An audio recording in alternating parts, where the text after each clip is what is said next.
Hello, welcome to Med Mal Watch. My name is Mike Ksiazek. I'm an attorney with Stark & Stark. Today we're going to be talking about surgical errors. Surgery is a scary prospect. Anytime we undergo surgery, there are a number of things that can go wrong. Complications, things that can occur even though the surgeon and all the other healthcare providers involved are doing everything that they are supposed to be doing and are acting appropriately. However, sometimes surgical errors can and do occur. There are a number of different types of surgical errors that can occur. The first are what I'll call blatant surgical errors, and these are really doctor mistakes. One is surgery on the wrong body part, or surgery at the wrong surgical site, or performing the wrong procedure on the wrong patient. Again, these are blatant errors, mistakes that are made by the surgeon or by the other healthcare providers. There can be mistakes regarding anesthesia.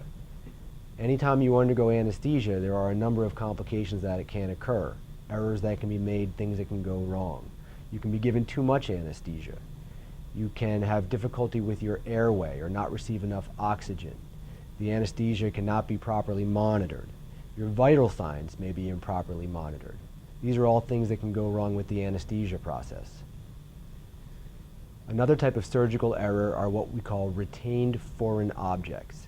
There are a number of different types of instruments and materials that doctors and other healthcare providers utilize when they're performing surgery. Surgical instruments, gauze, pads, sponges. These are all things that doctors frequently use during surgery. Sometimes these objects get left behind inside the body. These are what we call, again, retained foreign objects. You can suffer nerve damage. We have nerves running all through our body, and sometimes just the slip of a scalpel or even the smallest amount of inattention can result in the doctor damaging a nerve, and this can cause permanent nerve injury. There can be equipment errors. There's a lot of equipment that is involved with surgery, especially these days when everything is computerized and electronic. There can be errors with the equipment. The settings on the equipment can be wrong. The equipment can malfunction. The equipment cannot work properly. So the question becomes, how can surgical errors be prevented? Well, the first thing and the most important thing is that doctors need to be vigilant. They need to be careful. They need to be attention focused. With respect to procedures that are done incorrectly, wrong surgical site, wrong patients, wrong procedures, wrong body parts, doctors need to be careful that preoperatively they identify that they have the correct patient, that they are performing the procedure that the patient is supposed to undergo, and that the surgery is taking place at the right location. Oftentimes now what you see is doctors having discussion with patients before anesthesia is introduced, and doctors may even make markings or indications at the place where the surgery is supposed to occur.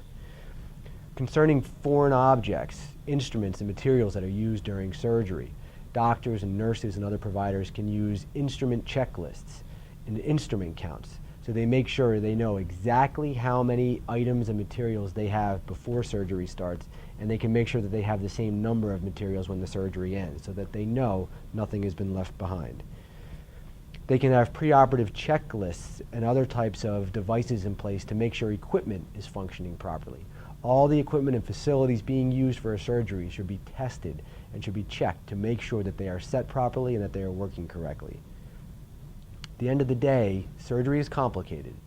Anytime you undergo surgery, there are a number of complications that can go wrong, again, even though doctors and providers are doing everything that they are supposed to be doing.